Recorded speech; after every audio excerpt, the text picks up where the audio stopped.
I guess that means it's almost time to start since they turned off my Spotify playlist. Well, hello. Hello. Got a few people walking in. So good news for you guys is that I don't have a lot of bullet points or things like this that you're going to have to scribble down or try to take pictures of or do anything like that. Just so you know, and I'll remind you because it looks like we still have some people coming in, all of the glossary terms, because I promised you literal translations and definitions of some of these things, and also the spreadsheets that I'm going to show you to help you are actually going to be available in a Dropbox account.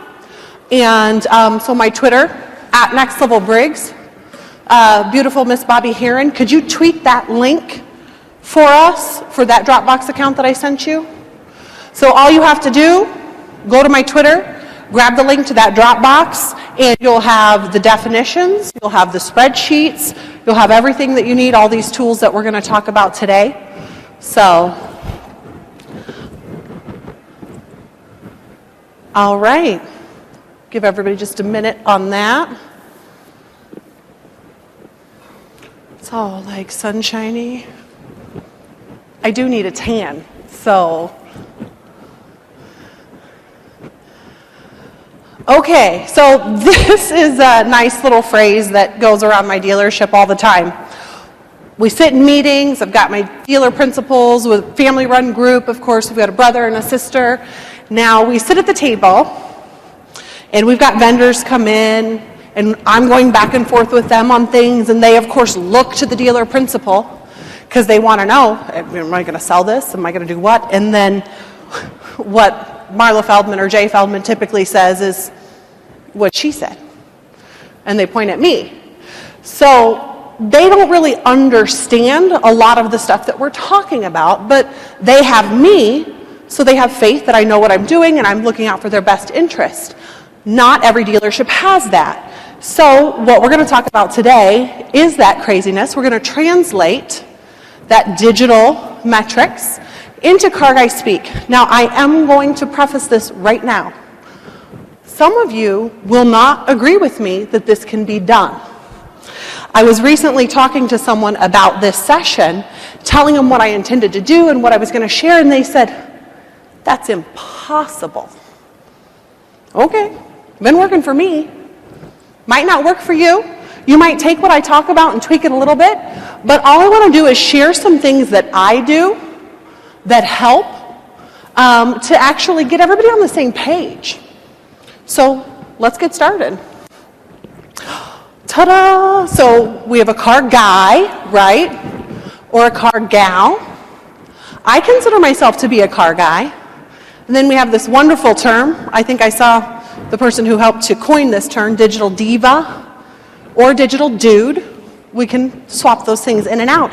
Now here's the thing. When you think about a car guy, what do you think about? It's most certainly probably not me that you think about. Maybe my VP of Ops, who's here, who's been in the business 30 plus years, he's the car guy. Some consumers think about the car guy as that, cheesy salesman with that awful plaid suit and the comb over? That's a car guy. And then what's this digital diva stuff? You have these vendors that come into your stores, like we talked about this morning. They bring you reports, they bring you this stuff, they come and talk about CTR, CPMs, all of your stuff, and you have no idea. So they're kind of like a foreign thing for us. We want to talk about what we want to talk about. So, car guys, we want to talk about leads, units, ups, right? We want to talk about our gross profits, phone calls. We want to talk about all of this stuff. We don't want to talk about a click-through rate. That's not what we want to talk about. We want to talk about moving metal. So I'm going to switch over here real quick because this is the section where we talk about literal definitions, and I hate putting that stuff inside of the slides. So what I made for you, and again, for those of you just walking in, you don't have to worry about taking crazy notes or screenshots because all of this stuff is in a Dropbox account for you. All you have to do is go to my Twitter, @NextLevelBriggs, and you'll get the link to the Dropbox account. So, Oh, are they not going to let me do this? Oh, they're not. See, I should have put it in the... All right. We'll go back to the slide. What I have here is just simply a list that goes, and this will be good for your vendors, or maybe if you're just new getting into the digital space, on basic definitions of these things. So a lead, right? What's a lead? It is information about someone who wants to buy a car. Units, it's a unit of measure to show the volume of cars we sell, up, so on and so forth. So all of this is going to be listed. Sorry, I thought they were going to, maybe I can, I don't know how to switch over. Where's Subi when you need her? Subi? She's not here. Gotcha. So, all right, we're going back to this, and I'll just define it for you. I just don't know how to get it to put the... I want to show a PDF document up here on the big screen. Can I do that? Yeah, it's just right here.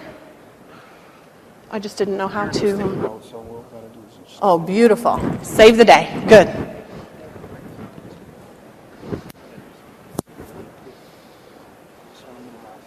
You do whatever you need to do. So one of the things, while he's getting that pulled up, I think that a lot of people get confused, is a lead and an up. I know that was a little confusing for me when I got into the digital side of things. So the lead is actually the information you receive. An up is the form that the consumer chooses to contact you, right? And that's something I think on the vendor side, you guys need to understand as well. When we talk about ups, thank you so much. So guys, right, I'm not going to read these verbatim for you, but you've got them up here. Like I said, they're in the Dropbox account. So it's like a little mini dictionary of some of these terms. So I do want to talk about an up, because that's confusing also, I think, for us in the stores. Sometimes my managers have a hard time understanding what's an up and what's a lead. So an up is basically the method that a consumer chooses to contact you for the first time. That's simple, right? Did they call you? Did they walk in? Or did they submit a form or send in a chat? So phone calls, right? I don't need to read that to you. You guys know these things, but I wanted to put all of this in here because call volumes are important to us as dealers, and vendors may not understand necessarily why that's important to us. Gross profit. Should a vendor care what a dealer's gross profit is? Absolutely you should. Here's the thing. I measure my digital products for a 5-time return on investment. So that gross profit has a lot to do with whether or not you hit a 5-time ROI mark. And so we talk about front end, back end, we've got all that stuff. Closing ratio is something, and even my good friend Bobby Heron and I disagree on this a little bit. Is it a vendor's responsibility to actually help you sell cars? I say yes. It all depends on how you define help. The closing ratio, yes, it's up to us to sell the car, isn't right? But a good vendor is going to help you understand those consumers, make sure they're driving the right types of consumers to you so that your closing ratio can go up. That's important. And the all awesome cost per copy. Okay, there's a lot of big vendors here that I love. Walk up to them and ask them, for your consumers, what's the average cost per copy? And then watch their faces. One of the first things I did as far as measuring performance when I took over digital marketing for the group that I was with previously was take AutoTrader and Cars.com and break it down to a cost per copy. Cost per lead, cost per opportunity. And we had a very small budget. We ran very lean. So based off of those results, oh no, breaking stuff. Based off of those results, I canceled one or the other in the stores. So I know controversial, but it worked for us, and we wanted to go with whoever had the lowest cost per copy. And I will tell you, at this particular place that I was at, one was an $1,100 cost per copy, and one was $800. If I had those cost per copies now, I would cancel all of it, but that's not what we're talking about. All right, now I'm going to scroll down here for you. We're going to flip. And we're going to talk about the digital stuff. So again, guys, some of this stuff is very, very basic, but I want to have it in here. What if you hire somebody new? You want to train someone. You want to take a salesperson off the floor and teach them this stuff. You'll have it. CTR, click-through rate, how many people actually click on it and come through. VDP, right? Everybody likes to talk about VDPs. Very, very important. The SRP. Now, site visits, that's just the number of times someone or something comes to your site. I don't like to look at site visits, but if they talk to you about visits, make sure to ask that vendor or that digital person to specify, is that a visit or a unique visitor, which this little glossary is a little outdated. Those are now called users in your analytics if you're jumping into Google Analytics, but it's the same thing as a unique visitor tied to the IP address of the device. That's what I want to look at, because if one person comes multiple times, that's going to skew your metrics. Couldn't tell if you were waving at me or waving at him. Him. What are you doing? Seriously. Call him out. Okay. So, get back on focus. Now, social. That is something that I think a lot of dealers are confused by. Now, we think that that's simple. Those of us here, right, we're more advanced. But social, I like this definition because it is the most widely used media platform today, right? You think about newspapers, you think about television, radio. You guys, social is a media platform. Conversion ratios. All of these ratios I talk about now, I will show you how to create them. That's what the Excel spreadsheets are for, so you don't have to remember the formulas. I have them all built for you. I am a spreadsheet junkie. I wish I didn't have to be. I'm hoping that someday some of these wonderful vendor partners will help me to have tools so that I don't have to be so dependent upon Excel. But for now I have spreadsheets and I'm going to share them with you. So conversion, right? It's a performance indicator that's basically tracking an action.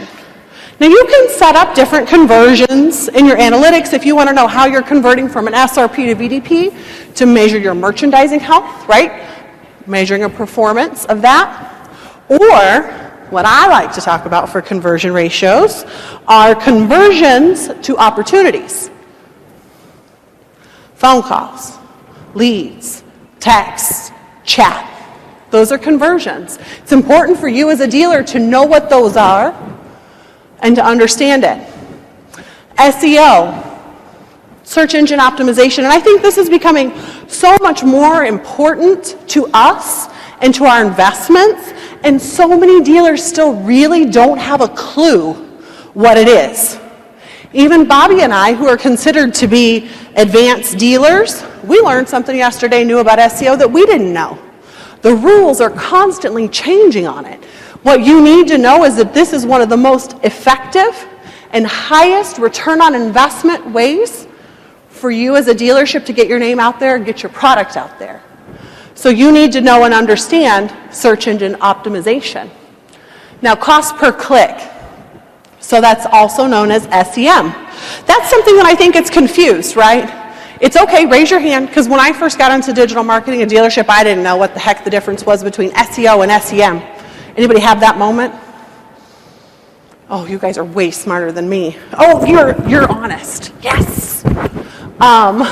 So search engine marketing means you're purchasing a position. You're buying placement somewhere. Search engine optimization is organic placement in a search result. Important for you to know the difference. So here is the glossary and the translations that I've promised you. Now let's see if I can switch back without technical assistance.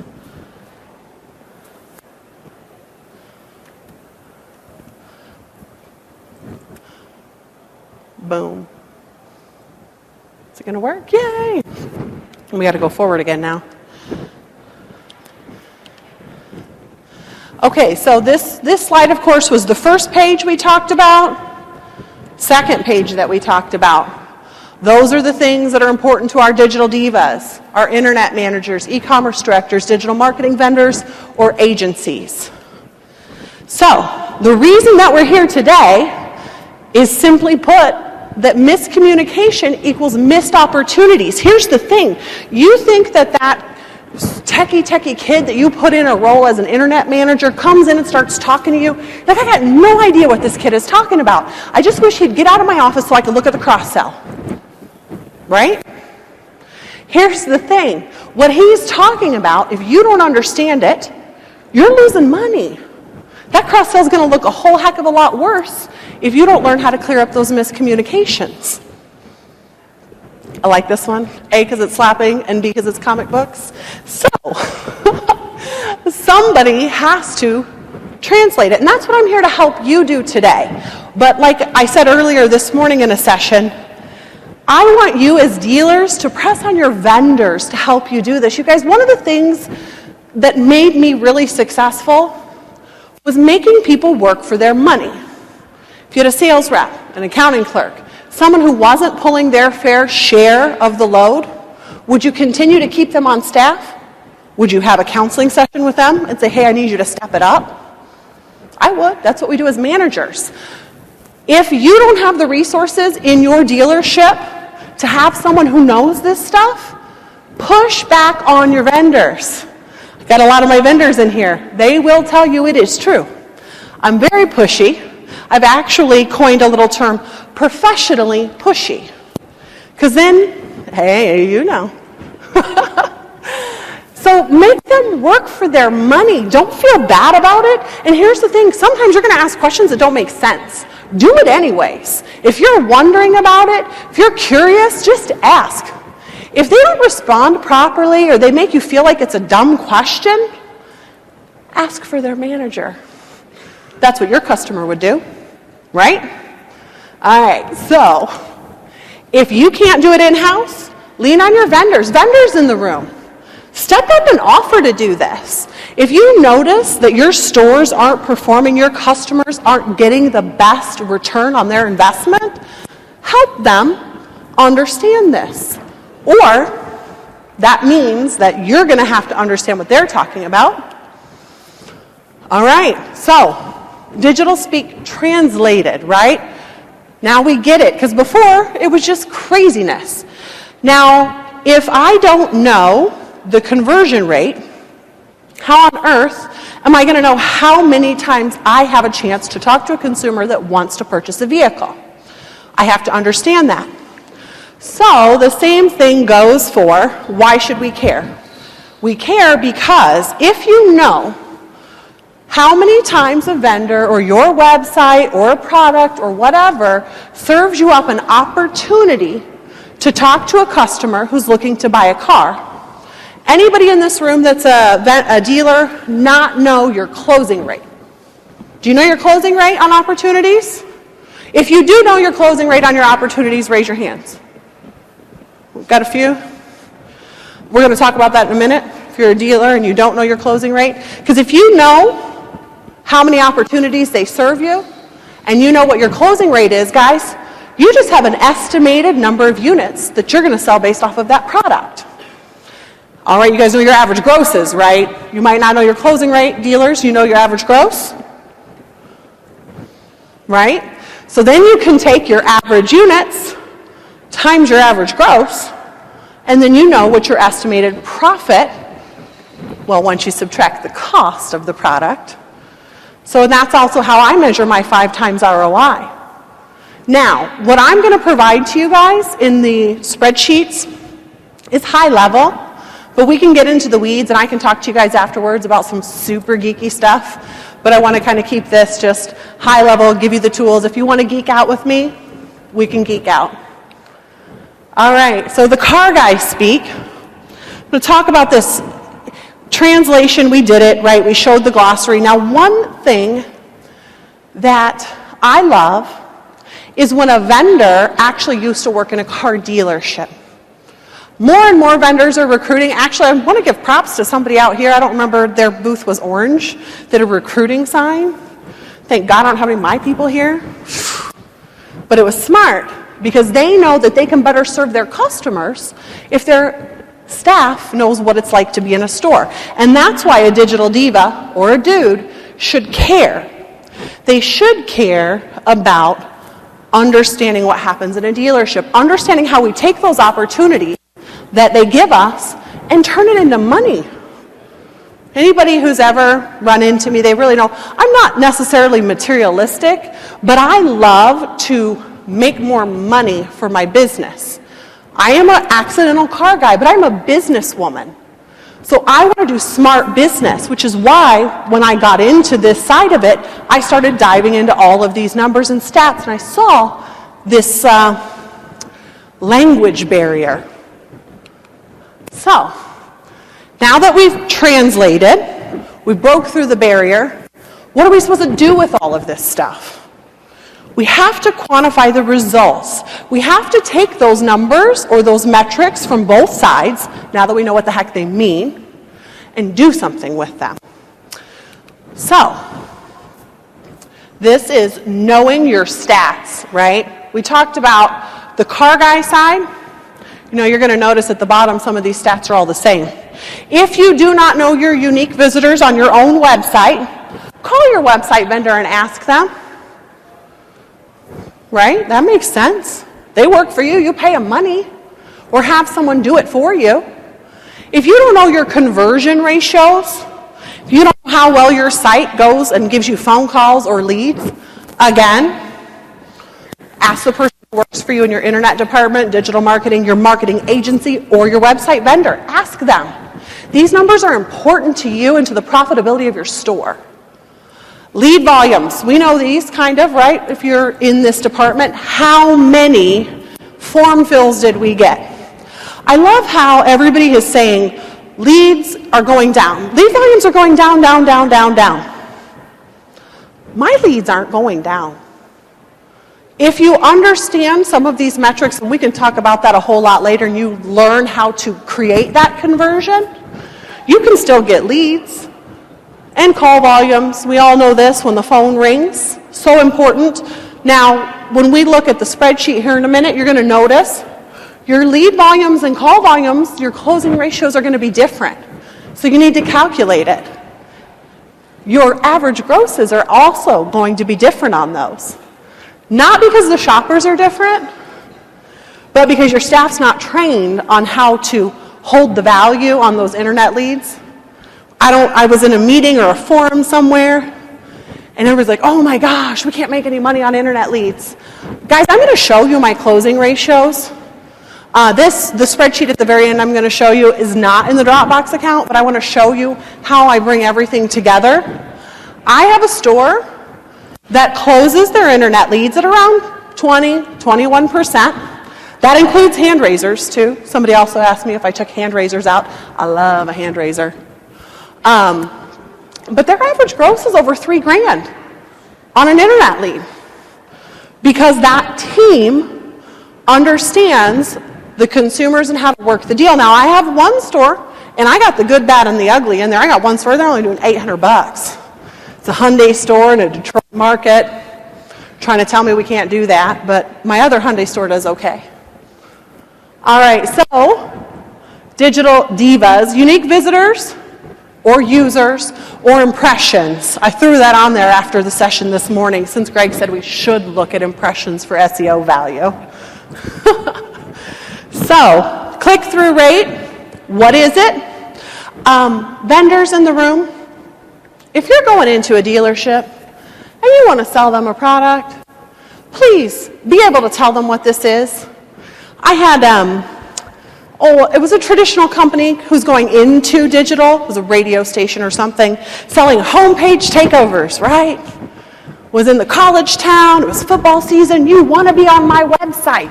You want to have your ads on here. We got all this stuff. And I said, okay, great. What's your click-through rate? You think I'd asked them just something out of the world. You could tell me your Arbitron rating, right? But you can't tell me a click-through rate on something you want me to pay $1,500 for? Know it, you guys. Help your dealers with it. Dealers ask for it. If they don't know it, throw them out. So form conversion rates and call conversion rates. I tried to put these side by side. So form conversions, of course, that equals your lead volumes. And then the calls are the same thing. Closing ratios are important for both sides because each type of digital product is going to have a different closing rate.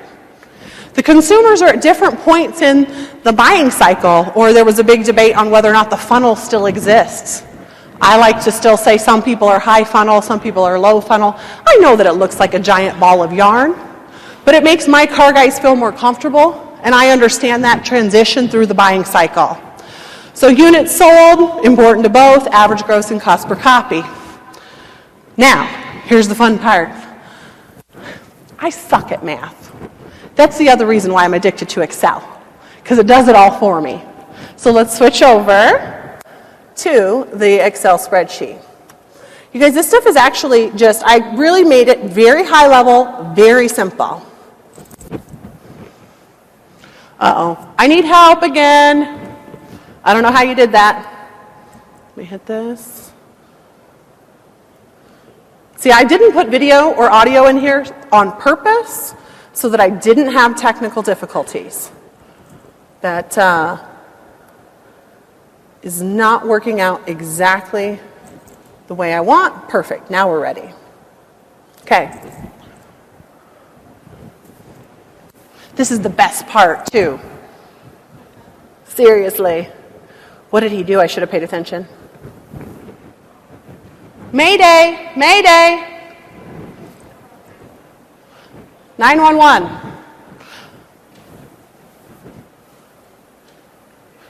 All right. All right, so I'm going to go ahead and talk to you about it a little bit while we see if we can get some help to bring it on the screen. I have 3 just little calculations for you. The first one is for your website or a digital lead product, something along those lines. It could be a purchase lead if you buy, leads from whatever different third-party lead sources there are. Yeah, I just want to put this spreadsheet up there. You just hang out up here with us. Oh, hang on. Yes. I'm sitting right back here. Okay, so, all right. Boom. He's got it. Thank you so much. Ta-da! Okay, so super simple sections here for you guys. The fields that are in green, that's for you to plug in your numbers. If you don't know your numbers, like we talked about a minute ago, ask or find them. So any of the fields that are white, I've already got formulas in there for you. So you don't need to do anything. If you accidentally overwrite the formula, there's 2 ways to fix it. Hit undo, or go back up to the Dropbox account and get the spreadsheet again, right? So plug in your website's unique visitors. Plug in the conversion rate. So these are going to be averages. This is another reason why people won't agree with me. Well, Jennifer, I had this debate with somebody on Twitter recently. Different traffic converts at different rates. Really? Does that happen? Of course it does. And I can get into the weeds with you and show you guys the different types of conversions. I've got some traffic that converts at 11%. Some traffic only converts at 4%, depending on where it's coming from. Is it organic? Is it SEO? But for this, I'm just looking at the overall average conversion rate of your website. That's good enough to get some average estimations and calculations on the ROI value of this. So, visitors, uniques, or users, conversion rates, and that is going to tell you what your lead volume is, right? How many leads are you going to get? What's your closing rate? You guys, if your closing rate is bad, be honest. Put in there that it's only 7% or 4%. When I took over at Feldman Auto, we were only at 4% average across the group. I had to be honest with it. We're doing a lot better. We had a bad month in September for our internet performance. We only closed at an average of like 13.66. I'll show you the numbers. That's a really bad month for us. But I'm going to be honest, and I'm going to show you that. So then your average gross profit, look at that on your internet deals, right? Because we're looking at a digital internet product. And those are going to be different, whether it's a showroom op, a phone op, or an internet op. So then at the end, it's going to tell you the estimated number of units that you're going to sell from that and the estimated amount of gross you're going to make. This is simple, right? But your vendors aren't saying, hey, we can do this, because they're afraid to say, I can help you sell X number of cars. I'm not expecting it to be like a contract, you're going to guarantee it. All I want to do is have an idea when you come in and present to me whether or not I'm going to be able to make the money back times 5 for me. A lot of people, maybe they don't want 5 times ROI, but it's just simple enough to see whether or not it's going to work. Dealers in the room, vendors, plug your ears, please. I use this as a negotiating tool quite a lot. When I sit down with the vendor to do the demo, I let my expectations be known. I expect to have a 5-time return on investment. And if this number only comes out at a 2.5 or a 3.7, hey, you know what, I really, really like you. You're great. I think we're going to be able to really dig in and work well together. I can't sell this to my boss, though. Can you do something on the pricing of this so that I can hit my mark? A good partner will work with me on it and help me with it. So I've used this a number of times. So phone calls, right? We all know that our phone calls are going to close at a much higher rate. So when you want to do that calculation, it's the same format, exact same thing. Plug in your call volumes, your appointment set rate. How many times do you set an appointment off of those phone calls? If you don't know that number, you should. Now again, at the end, I'm going to show you the spreadsheet that brings it all together that I use to measure where we're bleeding. Okay, and then there's your appointment volume. What's your closing rate? Average gross profit, again, same type of things. To get you to that average unit or estimated units and estimated gross. Make sure the third section, this one is, when I put this together, I was like, gosh, I could do like 7 of these. But I wanted to keep it simple and I wanted to keep it high level. So make sure they know the unique visitors or the impressions that they get. If you're going to be putting display ad on their ad network, how many eyeballs? What's the click-through rate? How many times do they actually touch an ad? And they're going to be like, well, that's going to vary depending upon your ad copy. That's what they're going to tell you. Yes, I realize that, but I want your average. I'm just trying to wrap my arms around whether or not this is going to work for my store and help me sell more cars. So you know what? Somebody in your organization knows the average. Find out for me. It's okay. You can shoot it back to me in an email. I don't sign contracts on the first day anyways. So then there's the traffic they're going to deliver to you or to your website. Now, here's where you're going to pull down your numbers from above. What's your form conversion? Or if it's a platform like AutoTrader or Cars.com where they have their own form conversions, ask them for what that is. What's your call conversion? Please know, one thing I didn't talk about, because it's a whole separate topic, is merchandising. On those third-party platforms, the call conversions and the form conversions are going to really be dependent upon how good you are at merchandising. And that is a whole nother session. But just understand that. So again, ask for averages. And then you're going to get your estimated number of leads and your estimated number of calls, which then you could take and plug right back into those spreadsheets and just plop, look, I got a pointer, I got to use it at least once. And just plug it right in there and get your numbers for AutoTrader, Cars, Car Gurus, whoever it is. You can get those estimations from there. Okay, let's see here. I'm going to show you real quick the other spreadsheet.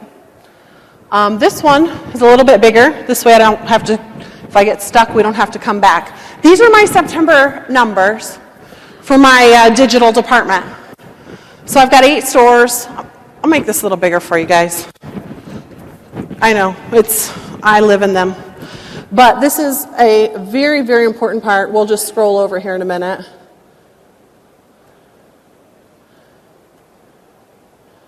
All right. Make it.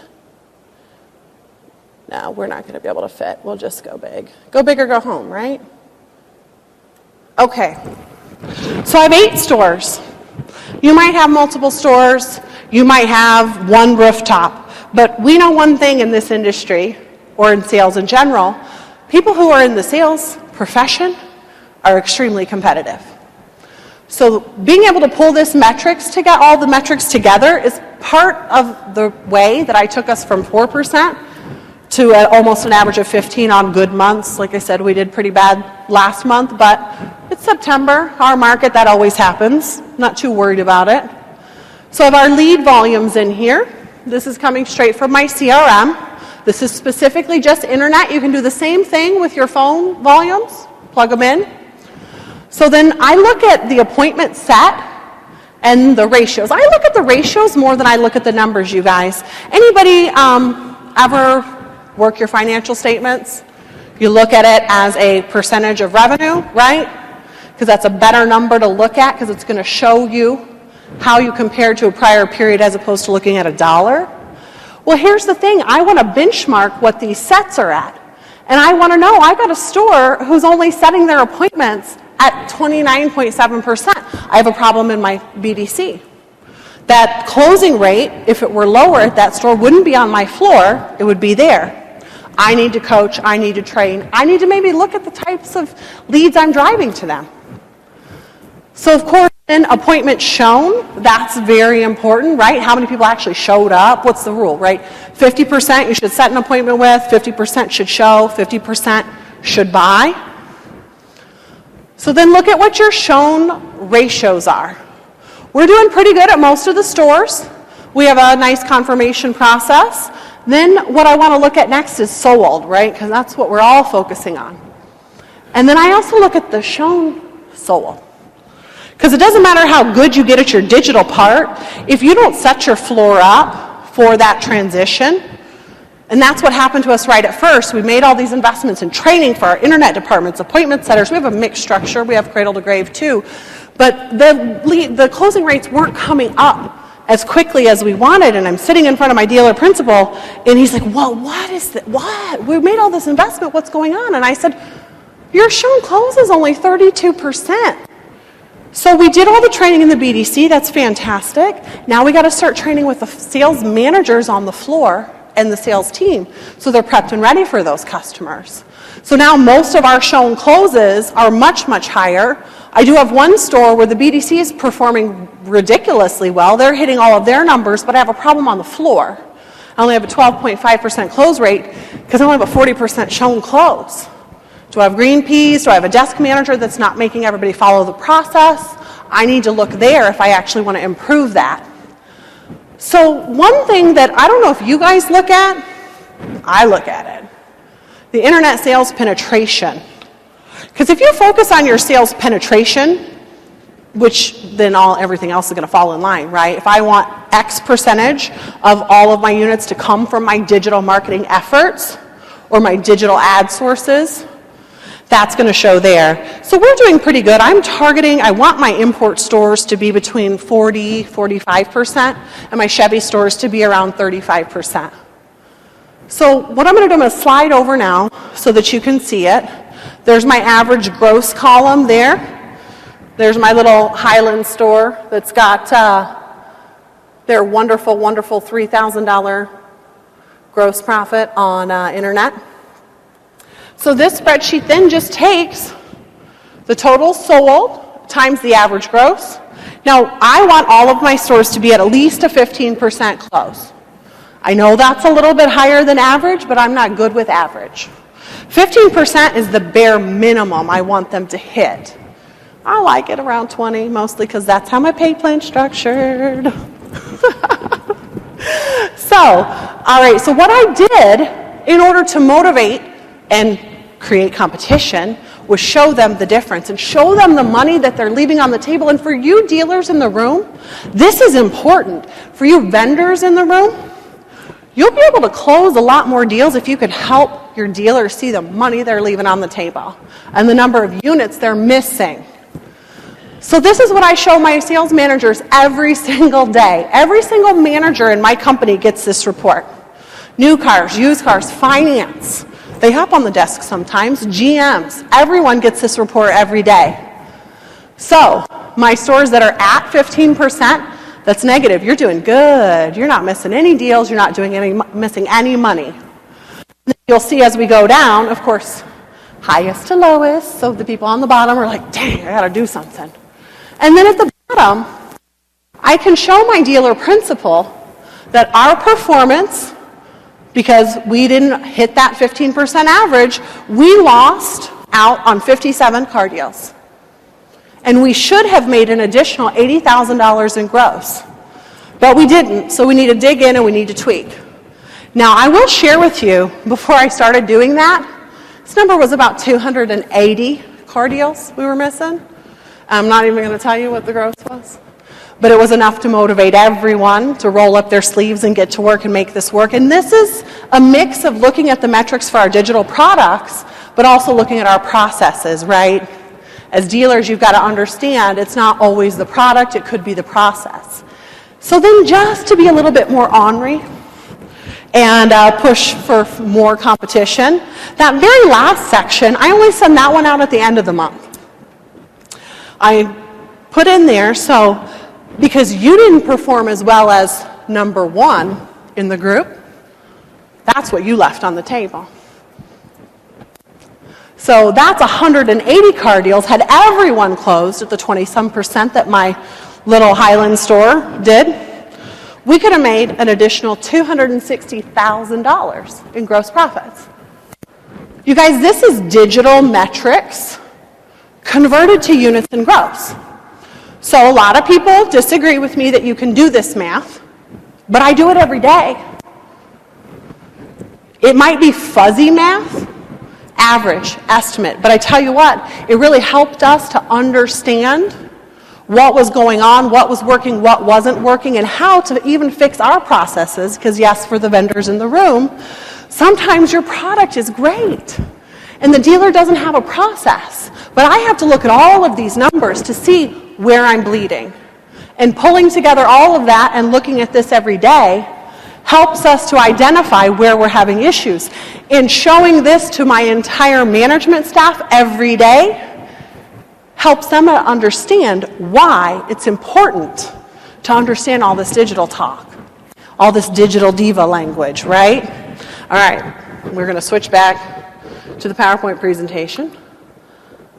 I was able to do that on my own last time, so we should be good. Fast forward. Nobody gets car sick here real quick. Boom. Okay. So, this is where we were. Use your tools. We're going to get all this information. Oh. There we go. Animations. Bobby Heron shouted out earlier today that she made this for me. She inspired it. You did support me while I made it. Use your tools, you guys. You need to use Excel, right? I am addicted. If you're not addicted and you need some help or some tips, reach out to me. I'll help you. Microsoft Online has lots of tutorial videos. I am an Excel tutor, or I used to be when I had time before I got in the car business. So your CRM is so very important for you guys to get this information. Whether it's the cost, whether it's the call volumes, the leads, make sure you're getting that. Make sure you're putting it in, first of all, because there's some good reports that you can use, or use half of it and then dump it out to Excel to make the rest. And use analytics. If you don't know your own Google Analytics, find somebody that can help you with it. Ask your vendor to do it. If it's your website provider that's managing it for you, make sure that you're getting the numbers that you need.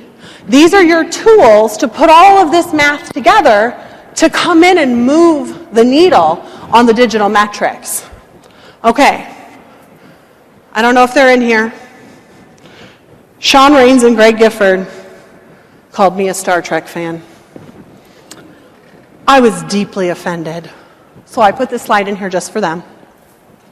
So again, said that she did. Bobby, you have no idea what that means because she is not a Star Wars fan. You get that? Do you get it? No?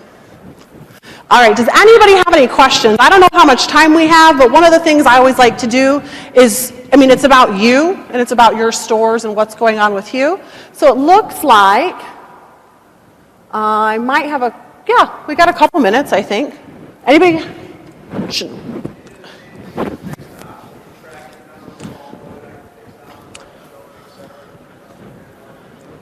Yes, that happens in a different department. It doesn't fall under my umbrella, but the same metrics and the same formulas apply. You just throw in your average RO, right? For helping service?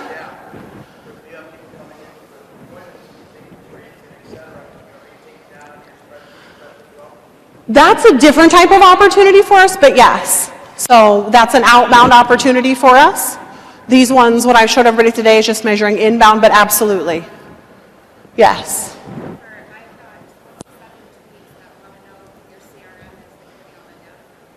Well, any CRM can give you the data, right? And actually, guys, these spreadsheets that I've used, it's bringing it in from different areas.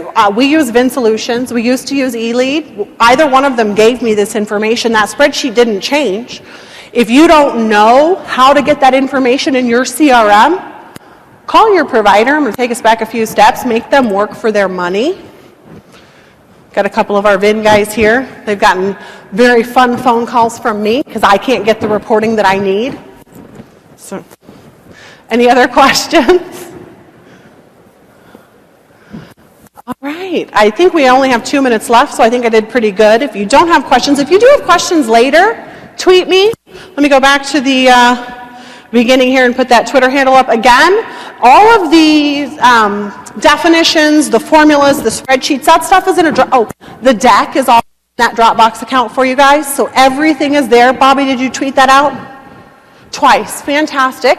Bobby tweeted that twice, so you guys can get a hold of it. I'm going to put the Twitter handle back up on the screen. It's just at Next Level Briggs. At sign on the line, and I'll retweet it again as soon as I'm done here on mine. So at Next Level Briggs. Questions? Actually, it was really funny. I had, because we talked about if you were having problems getting your vendors to give you this information that you need this morning, call me, tweet me. So that already happened today. I'll be making a phone call to a vendor who shall not be named for not helping a customer. I train people how to be professionally pushy, right, Carolyn? Just tweet me. We'll have the link up there for you. If y'all don't have any questions, thank you very much for coming to my session. I hope you found it helpful and can use it to sell a few more cars, and if you're a vendor, to help your dealers sell more cars. Thanks.